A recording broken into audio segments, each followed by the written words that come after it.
Well, welcome back, Air Gunners. This is Zach from the Shooter Zone, where we are always staying on target. All right, back with the AEA HP Max in 357. Again, they call this a pistol. I call it a carbine, as I've said before. But this thing, I'm enjoying more and more and more. I think that this could be maybe the best all-around kind of air gun that's out there, because I think its caliber is kind of right in the middle at 357, and it's short and compact yet accurate out to some decent yardage. We're going to be shooting at 40 yards today. Just got a CV Life compact scope on here. It goes to 10 power. We have it set on 10 power. We have the HUSHCAN at the end, which does a fantastic job on this, keeping it quiet. And what else do we have? That's about it. Okay, we have the TriRail. Let me just mention that. The TriRail is a great product as well. I'll put a link for these things down below.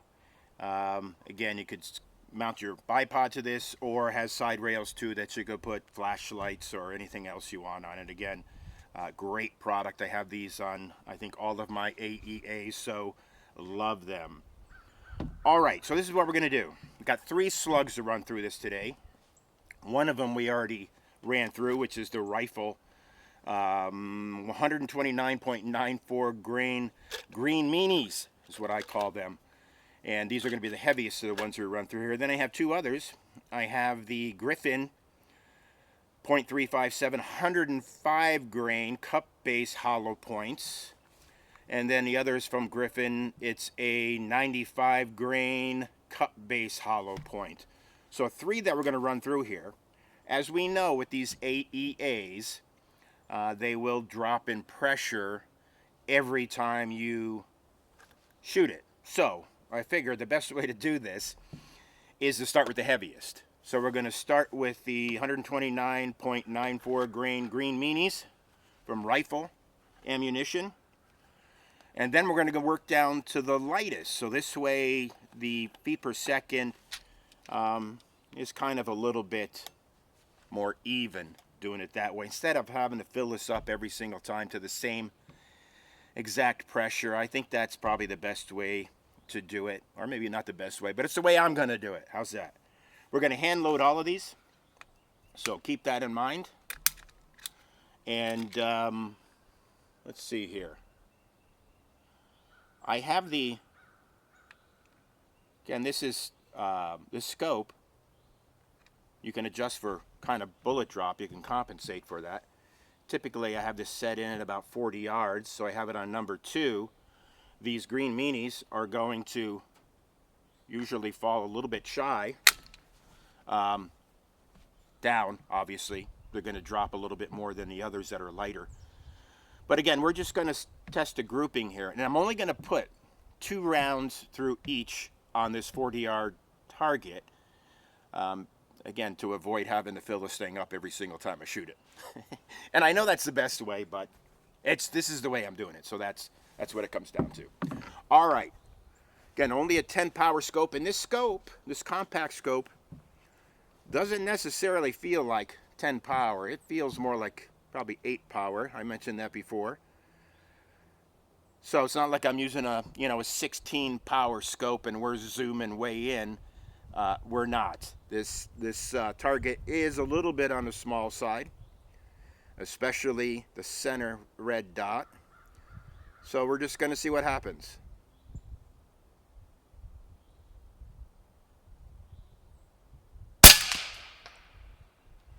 All right. And that dropped a little bit low to the right. I mean, up to the left, excuse me. These green meanies are a little bit tough to get in there because they are a little bit slippery from the coating they have on here. Again, I'd still love to have a single shot tray for this. If anybody wants to send me one, be glad to review it.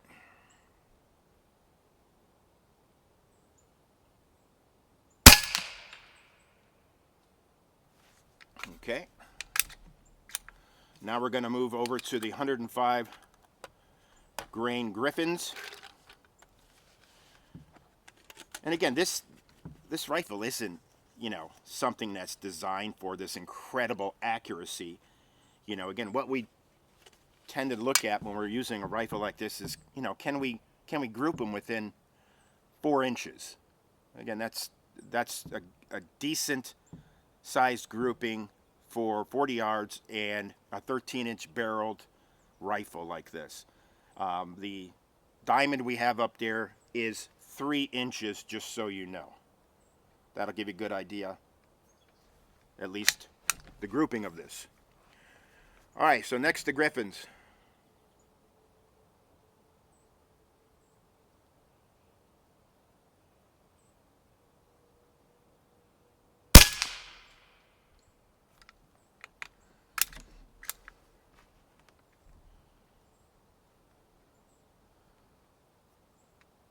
And these are the 105 grain cup base.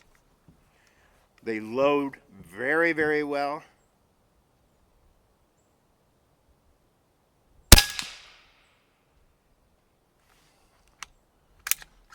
All right.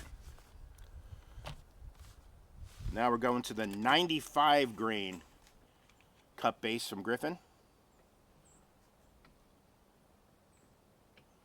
And we're going to see what these do.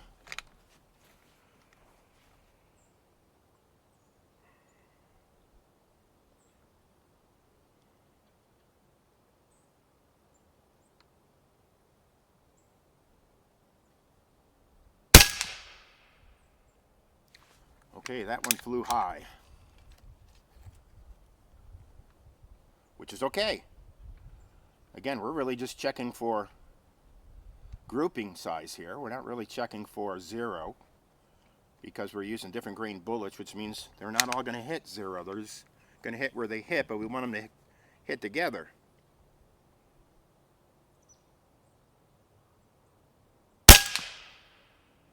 Okay, high again. Tell you what, I'm going to put one more of these through there. Being that this is the last one we're shooting and we're using the lowest pressure on this.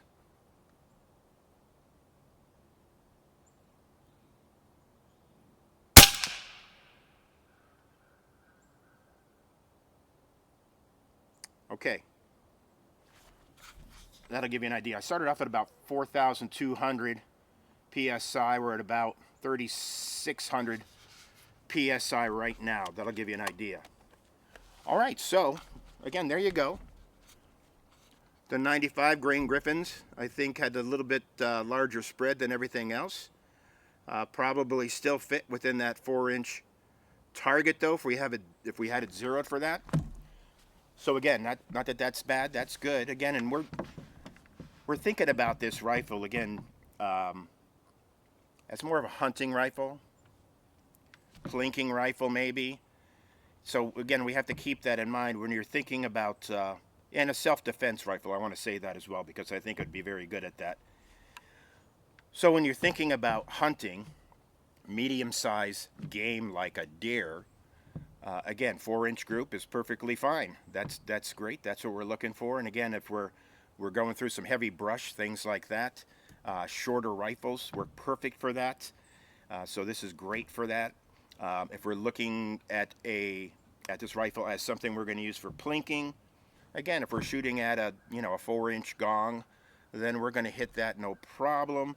If we're looking at this as a self-protection rifle or pistol or carbine, whichever three you want to call it, again, I like calling it a carbine because that's what I think it is, then we just want to make sure that we're putting our shots center mass, in which this accomplished that as well. So I think in all three of those scenarios, personal defense, medium game like deer, it's putting out good enough FPE where this could be used for deer. So keep that in mind. Smaller deer, I wouldn't go for anything like a massive buck, but small buck to doe is perfectly fine. And again, so hunting, plinking, self-defense, this rifle will accomplish all three of those, I think, very, very well. And especially if you're honing in what slug you're going to be using with it, and really tune it to that one slug, which is, I think, important on any air rifle. I don't care what air rifle you're using.